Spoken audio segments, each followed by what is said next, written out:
30억 건물주 그리고 월 매출 1억이 나오는 맛집 식당 사장님, 여러분의 선택은?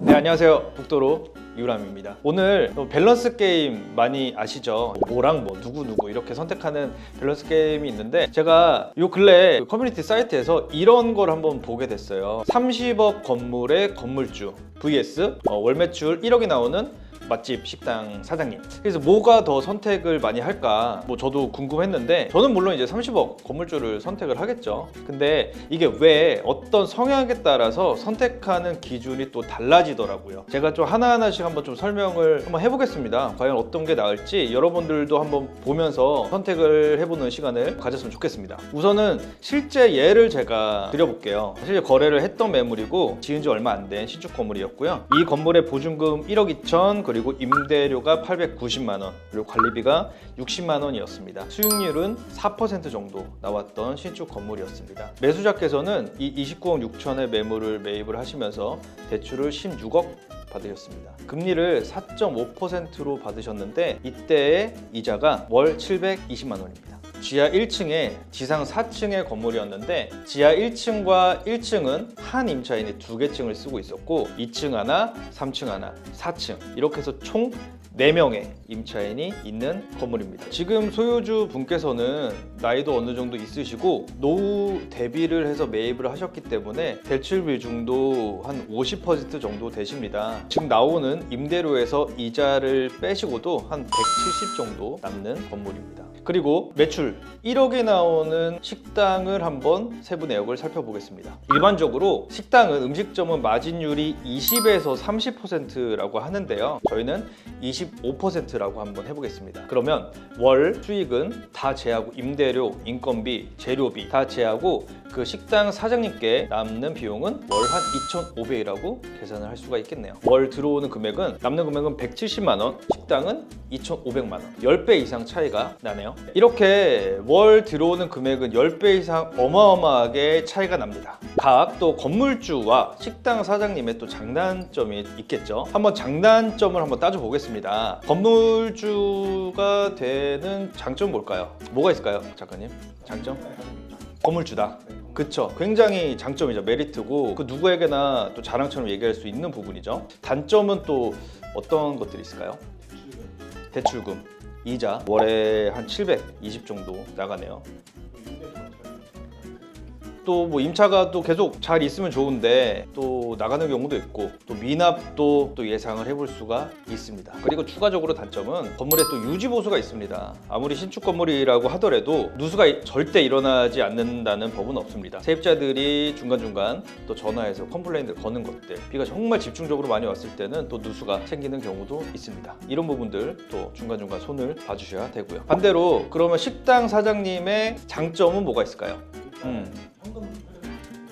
그죠. 월 2,500만 원이라는 큰 돈이 다달이 들어오게 됩니다. 1,500만 원을 내가 뭐 일상생활하고 1,000만 원을 저축을 하더라도 1년에 1억 2천을 저축을 할 수가 있겠네요. 맛집에 또 자부심이 또 있겠죠. 또 단점은 어떤 게 있을까요? 운영하는데 힘든 게 가장 중요한 이 사람 쓰는 일이 굉장히 힘들다고 합니다. 아마 주변에 음식 장사 하시는 분들 계시면 한번 좀 물어보세요. 이 비싼 인건비로 구하더라도 이 식당 일은 또 힘들다는 또 선입견들이 있어서 지원하는 사람이 거의 없다고 합니다. 저희가 요즘에는 식당이나 편의점 가면은 동남아 분들 서빙 많이 하시잖아요. 편의점에서 알바도 많이 하시고, 이분들이 싸서 고용을 하는 게 아닙니다. 할 사람이 없다고 하네요. 인력난이 굉장히 힘든 곳이 이 음식점 업계입니다.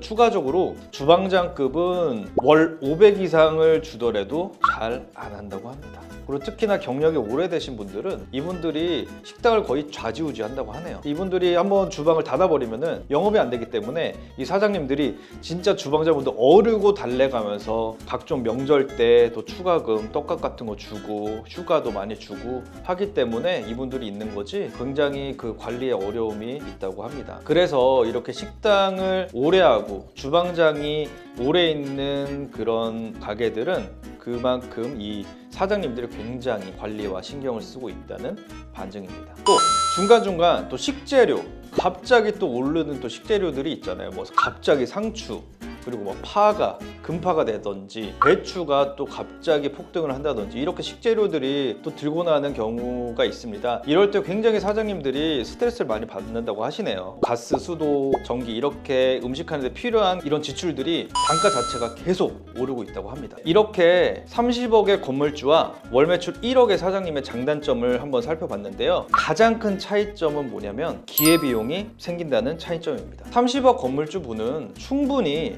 본업을 할 수 있습니다. 여기서 이제 기회비용이 창출이 되는데요. 맛집 사장님은 온전히 그 사업장에 매여 있으셔야 이 매출이 유지가 될 겁니다. 식당을 많이 가보면은 사장님이 상주하고 있는 식당과 알바생만 있는 식당과는 절대 엄청 큰 차이점이 있습니다. 항상 잘 되는 식당들은 사장님이 무조건 상주를 하고 있습니다. 그래서 계속 테이블마다 살펴보고 올해도 더 서비스를 챙겨주시려고 하고 그런 차이점이 있기 때문에 기회비용이 절대 생길 수가 없습니다. 온전히 모든 식당의 운영에 매여 있으셔야 합니다. 이 부분이 가장 건물주와 식당 사장님의 큰 차이점입니다. 그렇기 때문에 나아가서 전문직에 종사하시는 분들이 건물 매입을 하시는 이유가 건물 매입을 하시더라도 본업을 집중을 할 수 있기 때문에 그 자산의 방어 수단으로 매입을 하시는 경우가 많습니다. 그리고 또 한 가지, 음식 장사에서 돈 번 분들 결국엔 뭘 할까요? 그렇죠.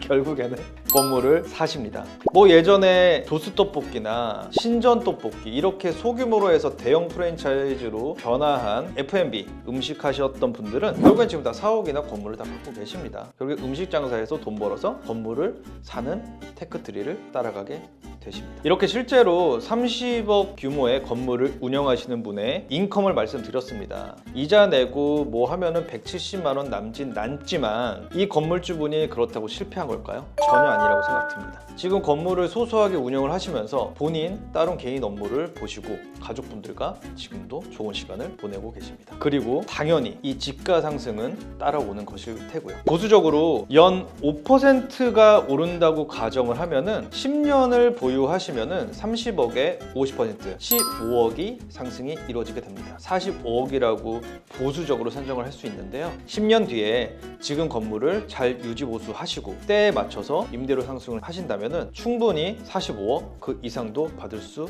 있습니다. 이렇게 유형의 수치적으로 나타낼 수 있는 가치와 이렇게 수치적으로 나타낼 수 없는 이 기회비용, 이 부분이 상당히 더 크다고 생각이 드는데요. 그렇기 때문에 결과론적으로는 내가 직접 뛰어들어서 돈을 벌 수 있느냐, 아니면 내가 본업을 하지만 이 자체적으로 굴러갈 수 있느냐, 이 차이가 가장 큰 것 같습니다. 여러분의 생각은 과연 어떤 것일까요? 네, 여기까지 북도로 유람이었습니다.